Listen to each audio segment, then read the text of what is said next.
feel judged. Good. I'm judging you. What's happening, everybody? It's Justin from the Delish Test Kitchen, and if you can't tell by all the gourds and pumpkins and squashes up on the shelf, it is autumn. It is the start of the holiday season. I'm wearing a cute little festive sweater, and that means we're gonna be bringing a ton of staple and our favorite holiday recipes to you, and we're starting today with one of the best. It is kind of like the gateway to a ton of really amazing holiday recipes like pies, casseroles, side dishes, and that is a baked sweet potato. It seems like a crazy simple proposition, roasting a sweet potato, but there are a couple things that we're gonna talk through so that it is a no-fail, no-problem process for you on your holiday. The last thing you wanna be doing is dealing with burnt sweet potatoes or a mess in your oven. So let's get into it. Before we even talk about being in the kitchen, before we talk about like touching these sweet potatoes, we need to talk about shopping. We need to talk about like the truly dozens of varieties of sweet potatoes that you can find out there. There are Beauregard sweet potatoes, red garnets, Hernandez, white sweet potatoes, purple sweet potatoes, and I know you're looking at me and you're saying like, I've only seen one type of sweet potato in my market growing up.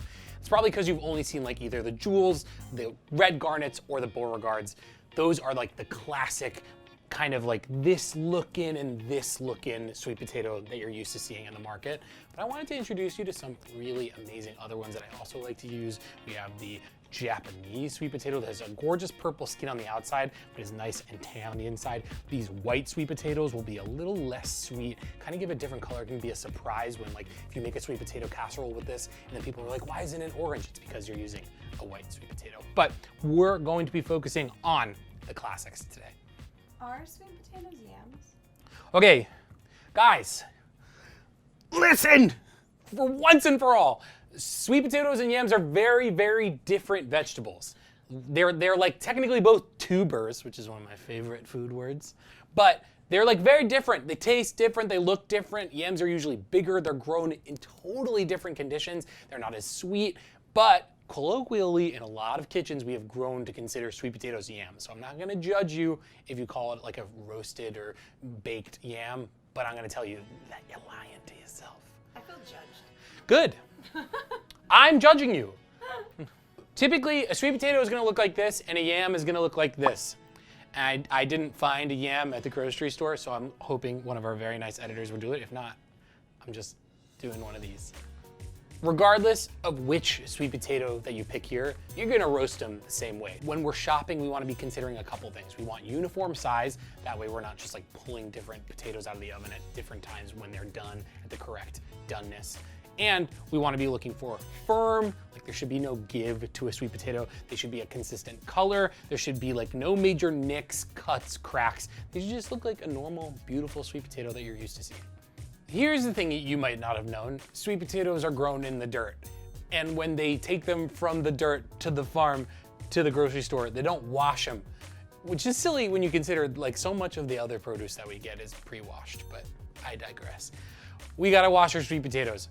You should do this over the sink in a bowl with water. You wanna just get any of like the major dirt, dust, particulate off of there because that will be translated into your mouth if you don't do so. There's a couple ways that you could do this. You could use your grubby little fingers like I usually do. You could buy like one of those like fancy veggie scrubbers, which I think are like kind of a waste of money, but you do you. And then honestly, one of my favorite tools is just a very clean kitchen sponge. This can do wonders on a potato. You can see just how dirty of the potatoes are with how they left this water. It was a clean bowl and now there's like particulate and other dirt and dust on there. So you wanna really make sure that you're scrubbing because we wanna highlight all those like nutty caramelized flavors of the sweet potato. We don't wanna taste dirt. Hey Justin. What's up? Okay, I have a question from one of our YouTube commenters. How do you avoid the sticky mess that sweet potatoes can make in the oven? I avoid the sticky mess that we make in the oven by using tin foil, but it's not in the way that you usually think about when you're making a baked potato. We're not gonna wrap it around it. I think that wrapping the sweet potato in foil actually creates kind of like a steam oven, which is totally fine. It actually can lead to like a little bit more even cooking, but I want to prioritize like the roasty, toasty, caramelized flavors and the bit of like the crispity, crackly skin we get on the outside. So instead, we're gonna place some tin foil directly onto a sheet tray, and that will catch any of the like liquidy, caramelly bits that come out of the potato while it's roasting. And that way you can just like crumple it up and throw it away. Easy cleanup. YouTube commenter Kelsey asks, is it better to poke holes in the sweet potato or slice the tops for baking? Oh, interesting. Poking or slicing the top. Well, first of all, the reason why people like to poke or slice sweet potatoes is because these are basically little like pressure bombs when they get cooked, whether that's in the microwave or in the oven. There's gonna be water that is going to be evaporating and turning into steam inside this potato. If we don't give it a way to escape, literally a sweet potato can like explode in your oven, and we definitely want to avoid that. I've never heard of slicing the tops off of potatoes, though I bet that would work. I don't love it because it's gonna expose the flesh more directly to the oven, and we still wanna create like a little bit of that like natural convection oven that exists within the skin. So I like to just like poke it 4 or 5 times pretty deep in the potato, and that should work. We could chuck these in the oven right now as is, and if you're using these for like another application and you just need the insides of the sweet potato, you don't need oil. But if you want to eat these fully roasted with the skin on, or you're using the skin in any way, you're going to want to use a little bit of olive oil. That's going to promote a little bit of crispiness and brownness on the outside of the potato that makes them taste even better. So get in there, get olive oil all around the potatoes, and then we can move over to our oven. Look at these glistening sweet potato babies.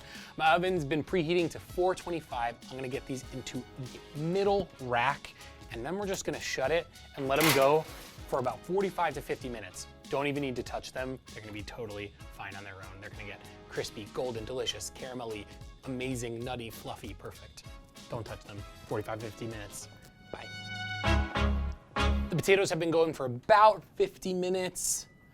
Oh yeah, these look insane. I love on a baked potato that's been rubbed with oil, you get this like beautiful sheen and like a wrinkly, like crinkle cutty skin. I love just cutting them open, getting them nice and cozy, and giving a big pat of butter and a sprinkling of salt. And what's amazing about this is that they taste really good, but they're also super good for you because they're a superfood. People talk about like pumpkin spice and cinnamon and mace and nutmeg being the smells of fall. This is the smell of fall to me. That like slightly earthy, nutty, sweet smell of a root vegetable just like this. It's like tantalizing. It makes me want to like, I basically want to like shrink myself down and nestle myself in between the little halves of these sweet potatoes. It smells amazing. When I dug my knife in, it went in so smoothly. That's how you know it's gonna be like perfectly textured on the inside. I love it. I love it. Potato itself is pillowy, tender, perfectly textured. And when you taste it and put it in your mouth, you're gonna immediately get like, not just from the pat of butter, but from the potato itself, a butteriness that's like irresistible. And you get a little bit of roasty, toasty, caramelized flavors. But wait, there's more. I have a hypothesis that leftovers are the most important part of a holiday meal. Obviously, like, I think there's too much on the table for you to enjoy everything. It's when you're pulling things out of the fridge that you can really take your time to enjoy and appreciate a particular dish. So for the next couple of weeks, when we show you these holiday staples, we're gonna be showing you amazing alternative leftover recipes that we love and we think you should use. I'm gonna show you how to make sweet potato gnocchi with a maple bacon herb sauce. Sweet potato gnocchi is amazing. Just how you have like the pillowy inside of a potato, you can create that like chewy, perfect texture using just like the inside scraped bits of the potato. We're gonna take either like a fork or a potato masher or a ricer, scoop out the insides of the potato, get them nice and smooth. Then I'm gonna mix it up with a couple spices, egg, maple syrup, and a little bit of whole wheat flour and regular flour. I love how the nuttiness in the whole wheat flour kind of mirrors the like toasty, roasty flavors in the sweet potato itself. It's delicious. We're gonna mix that up until we have a dough, chill it for about like 30 minutes, then we're gonna bring it out, roll it out into a cute little log, and cut them into cute little baby gnocchi pillows. If you want, you can take a fork and you can roll it over it to get those like iconic gnocchi edges. Then you're gonna put them in a pot of boiling water for like 2 to 3 minutes just so that they're nice and cooked. Then we're gonna make our sauce. We're gonna start with some diced bacon, Then we're gonna add in some bourbon and some honey and some sage, which is obvious. It's like sweet potato's best friend. Mix everything up and you have a really quick and easy and impressive leftover dish. This is incredible. This isn't my recipe, full disclosure, it's June's, and it is like impeccable. It comes together so well, I was shocked. Like, you understand conceptually that gnocchi comes from potatoes, but you assume, or I assume, it's like this hard process. But it was super, super easy, came together quickly, and it's an amazing thing to like, you already just impressed your entire family with a Thanksgiving dinner, and then you go ahead and do this with leftovers the next day. They'll fall in love with you 10 times over. There's so much going on here. You get the sweetness and like the slight whiskey flavor from the sauce. The texture of the gnocchi is perfecto. It's like chewy, but also like not too dense. And it has, because we fried it in that baking fat, it's seared on the outside. It's exactly what you're looking for. And you get that little bit of like umami punch at the end with the parm, and then you need the sage. The sage is what's gonna pull it all together. It's what really makes this feel like a holiday dish. You tell me you'd rather make like a Thanksgiving sandwich than this meal right here. I don't think you can. The recipe for this gnocchi is gonna be down in the description. Making all this food has put me into like a little bit of a festive mood. So for more simple holiday recipes just like this one, all season long, head on over to delish.com.